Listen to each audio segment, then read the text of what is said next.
The world is expected to add more than 2 trillion square feet of new building space by 2060. That's the equivalent of adding another New York City every month for the next 40 years.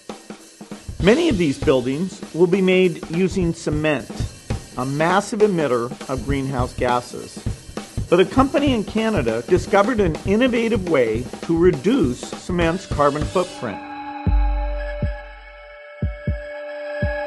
The effects of climate change are going to happen. We're seeing it every day. But this is a solvable problem.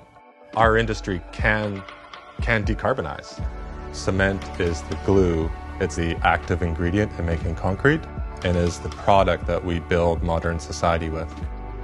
People often ask, what is the difference between cement and concrete? Cement is really the chemistry behind concrete. A simple analogy would be if you're baking a cake. The flour would be the cement, and the cake would be the concrete, the finished product.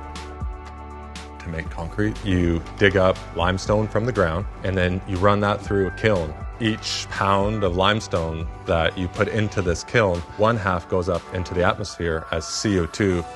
CarbonCure is a technology company helping concrete producers transition into the new low-carbon economy. We developed a technology that bolts on to an existing concrete plant. We're starting with a greenhouse gas, a harmful waste product, and we're turning that into value. We add a small amount of CO2 to react with the chemistry from cement that allows you to create a higher strength concrete.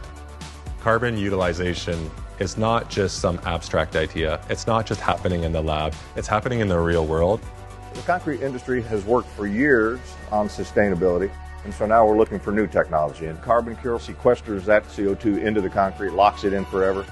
Then you can actually lower the amount of cement in that concrete. It's really taken hold. And it's building real things that we can live in and drive on every single day with overpasses and roads, airports, aquariums, or it could even be tech campuses. CarbonCure is on a mission to reduce 500 megatons of CO2 emissions per year. That is the equivalent of taking 100 million cars off the road, or the equivalent of the CO2 reductions from 500 million acres of trees annually. We're finding in the marketplace, both with our customers and internally, people are proud to work for someplace that is taking care of the environment. I'm doing it for my family. I'm doing it for my daughter. There's a real human toll to climate change, but absolutely the solutions are there.